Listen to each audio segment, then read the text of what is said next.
Manusia paling merugi di permukaan bumi adalah orang yang tidak bisa menikmati salat dan tidak bisa menikmati munajat kepada Allah.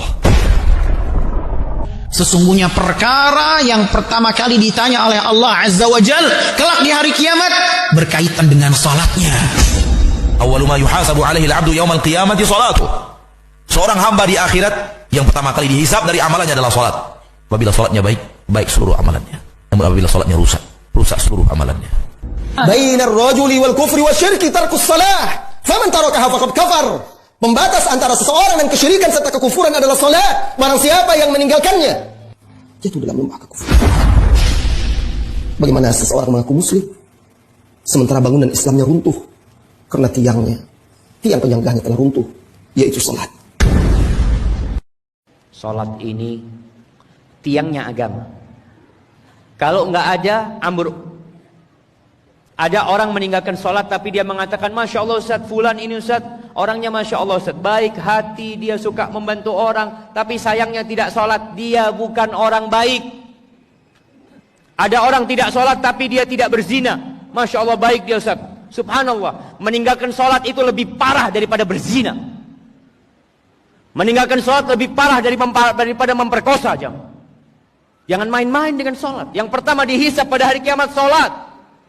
Kalau sholatnya baik, semuanya baik. Sholatnya buruk, habis semuanya. Maka jangan mensederhanakan sholat. Antum kerja dari jam 7 sampai jam 4 taat, patuh. Sama Allah nggak patuh. Padahal yang ngasih tangan antum Allah, yang ngasih kaki antum Allah, yang ngasih mata antum Allah, yang memberikan segala fasilitas Allah, antum lebih taat sama perusahaan daripada sama Allah. Pelajari yang sudah sholat, apakah sholat dia sudah benar apa belum? Jangan sampai kita capek lelah sholat, akhirnya tidak diterima. Kata Rasul sallallahu alaihi wasallam, "Innar rajula la yusalli salata 60 sana." Ada orang yang sholat selama 60 tahun, satu pun sholatnya nggak ada yang diterima. Yutimmu ruku'ahu wa la yutimmu sujudahu. Yutimmu sujudahu wa la yutimmu ruku'ahu. Sholatnya asal-asalan. Sujudnya sempurna, rukuknya nggak sempurna. Rukuknya sempurna, sujudnya nggak sempurna. Yang penting saya sholat. Lah. Di surat Al-Ma'un Allah katakan fawailul lil musallin. Celaka orang-orang yang sholat. Apalagi yang tidak sholat.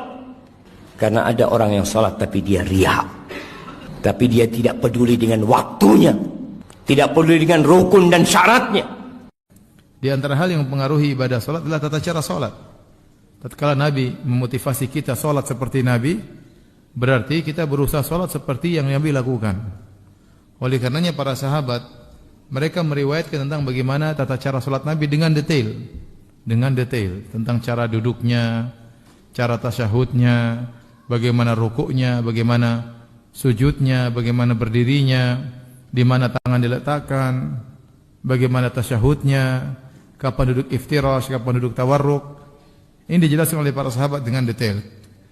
Tidak lain kecuali karena perhatian mereka terhadap ibadah salat. Karena Nabi yang memotivasi mereka untuk bisa salat seperti tata cara salat Nabi sallallahu alaihi wasallam.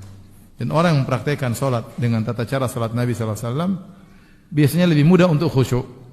Biasanya lebih mudah untuk khusyuk dalam salatnya.